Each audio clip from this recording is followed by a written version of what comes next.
हा आपलं बघा क्वेश्चन झालेले प्रॉब्लेम सेट. आता सिंपल क्वेश्चन आहे बघा. याला सॉल्व्ह केल्यावर तुम्हाला एक्स प्लस वाय ची किंमत विचारली. कशाची किंमत विचारली? X plus y. आता एक्स प्लस वाय ची किंमत काढायची तुम्हाला. सिंपल बघा, तुम्हाला कळायला पाहिजे एक्स आणि वाय ची किंमत वेगळी नाही काढायची. वेगळी काढायची का आपल्याला? नाही, मिक्स मध्ये काढायची. मग मिक्स मध्ये काढण्यासाठी बघा तुम्हाला एक गोष्ट कळेल, 3x plus 5y is equal to 9 आहे आणि 5x plus 3y is equal to किती आहे? 7. आता मिक्स मध्ये किंमत काढण्याचं सगळं सोपं असतं. एक तर सबट्रॅक्शन करा नाही तर ऍडिशन करा. या दोघांची ऍडिशन किती येईल? 8x. यांची ऍडिशन 8y आणि 9 आणि 7 16. याला जर आपण 8 ने डिवाइड केलं, किती डिवाइड केलं? 8. 8 ने डिवाइड केल्यावर किती येईल? x. किती येईल? y. आणि इथे किती येईल? 2. मग x प्लस y ची किंमत किती आली? समजलं? काही सॉल्व्ह करायची गरज नाही. आता हे तुम्हाला कंडिशन तयार करायची. एकदा वाचा आणि सांगा याच्यापैकी कोणती कंडिशन असेल. When 5 is subtracted from length and breadth of the rectangle, then the perimeter becomes 26. What is the mathematical form of the statement? When 5 is subtracted from length and breadth of the rectangle. सांगा काय येईल? बघा, length and ब्रेडला आपण x Y घेऊ. लेंथला घेऊ x, ब्रेडला घेऊ Y. इथं perimeter असतं बघा 2x प्लस 2y. हे झालं याचं पेरिमीटर. आणि ते पेरिमीटर आहे 26. किती आहे? 26. पण त्यांनी काय म्हटलेलं आहे? When 5 is subtracted from length and breadth of rectangle, then the perimeter becomes 26. 10.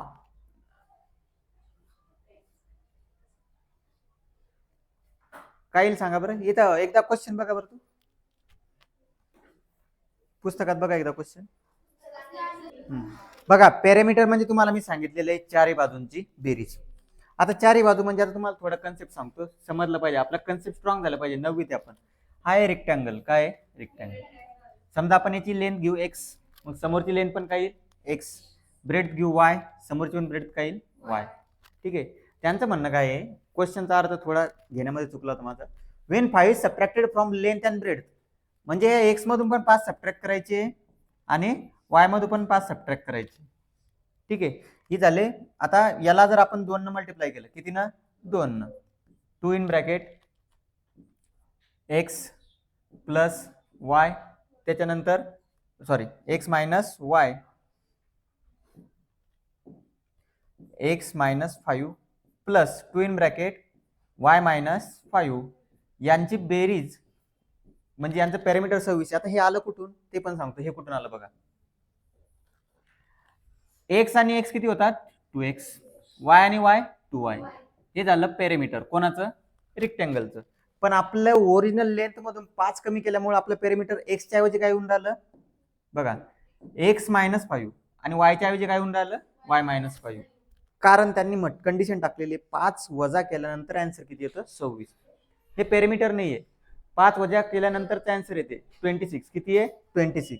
आता याला जर आपण आत मल्टिप्लाय केलं 2 ना, तर आन्सर काय येईल बघा.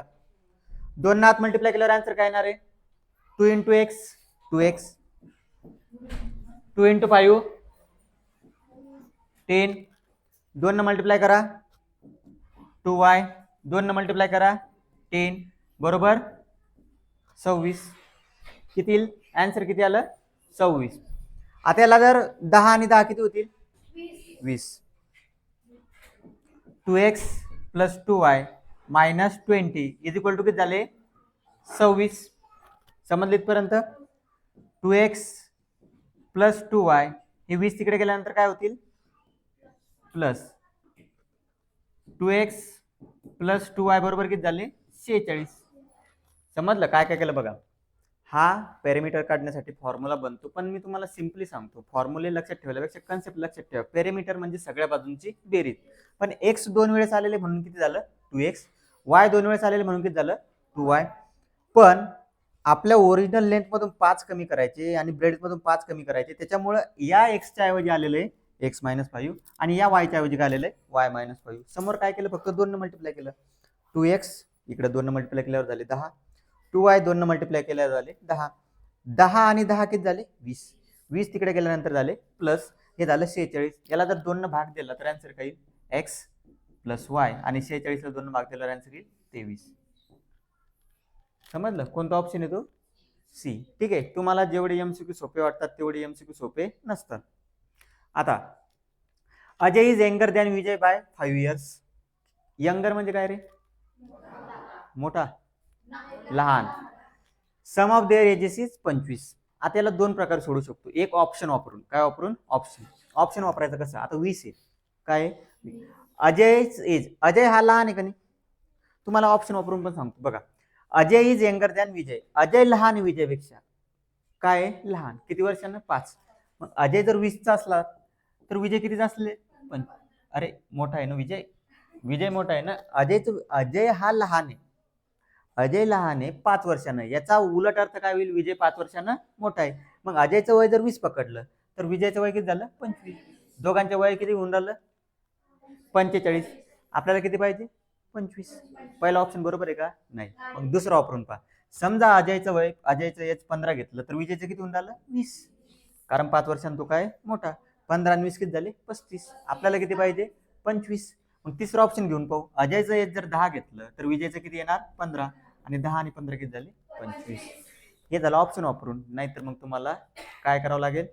इक्वेशन बनवावं लागेल. ठीक आहे. ऑप्शन वापरणं सोपं आहे का इक्वेशन सोपं आहे? ठीक आहे. समजले तिने एमसीक्यू? हे तुम्हाला होमवर्क दिलं होतं वाटतं मी. ठीक आहे. दिलं होतं ना होमवर्क?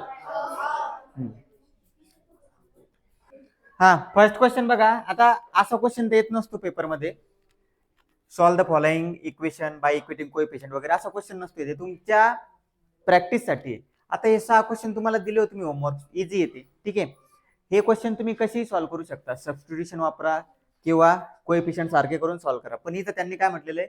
बाय इक्वेटिंग कोएफिशिएंट म्हणजे इथं फक्त कोएफिशिएंट सारखे करणे. सबस्टिट्यूशन वापरायचं नाही. कारण तिथं त्यांनी म्हटलेलंच आहे इक्वेटिंग कोएफिशिएंट. ठीक आहे. आता पहिला क्वेश्चन घेऊ आपण.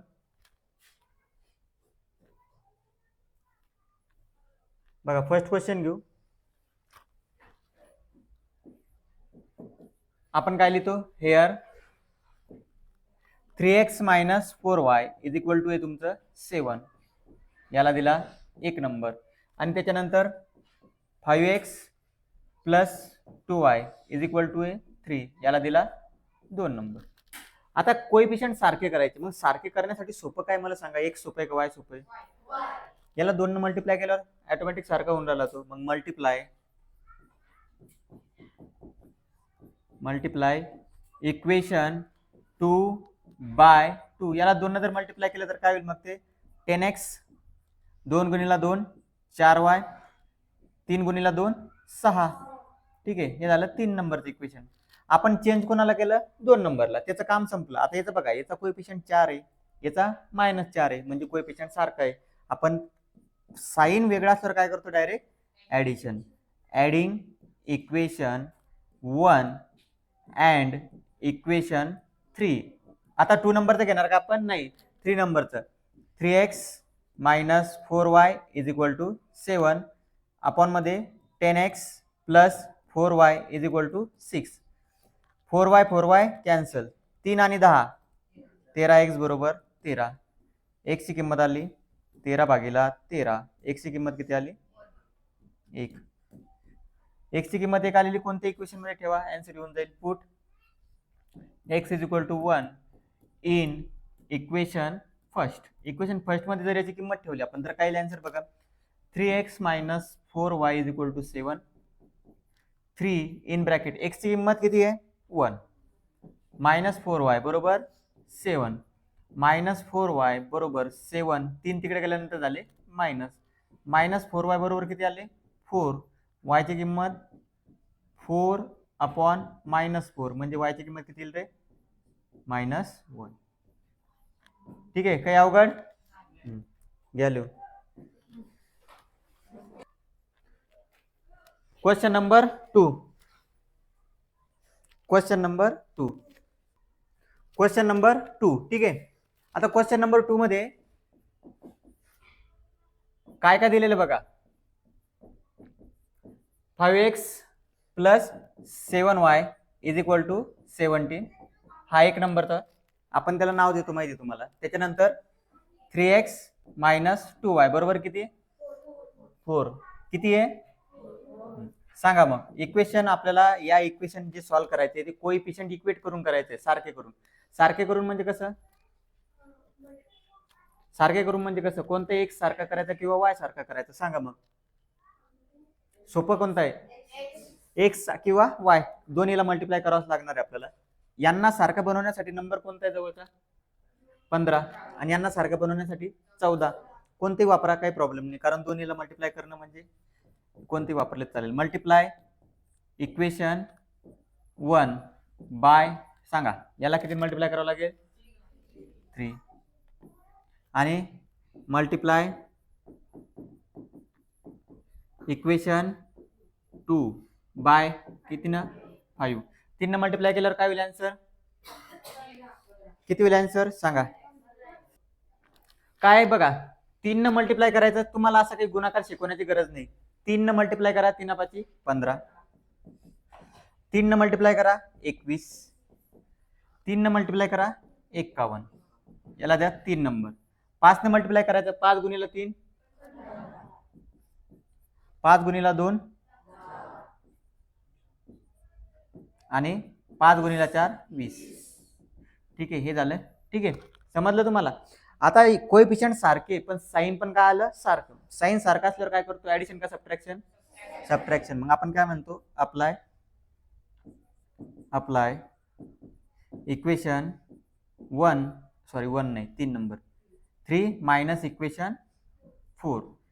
आता जो मायनस नंतर आहे त्याचे साइन चेंज करावं लागेल आपल्याला. 15x plus 21y is equal to 51 15x minus 10y is equal to 20. याचे साइन काय करावं लागतील चेंज करावं लागतील. याचा साइन काय होईल मायनस याचं होईल प्लस आणि हे होईल मायनस. हे तर कॅन्सल होणारच. 21 आणि आता 10 प्लस झाले 21 आणि 10 किती होतील 31y आणि इकडे पण किती होतील 31. एक कॉर्न मधून 20 गेल्यावर 31. y ची किंमत किती आली 1. आपल्याकडे किती इक्वेशन आहे 4. कोणत्या इक्वेशन मध्ये ठेवावा एक नंबरच्या ठेवून देऊ सरळ सरळ. Put y is equal to 1 in equation first किंवा 1 नंबर काय आहे 5x plus 7y is equal to 17. 5x plus 7 into y ची किंमत आलेली आहे 1 is equal to 17. 5x plus 7 बरोबर 17. काही अवघड नाही. 5x is equal to 17 minus 7. 5x is equal to 10. x is equal to 10/5. कितीचा भाग जाईल x ची किंमत आली. काही अवघड घ्या लिहून पटकन.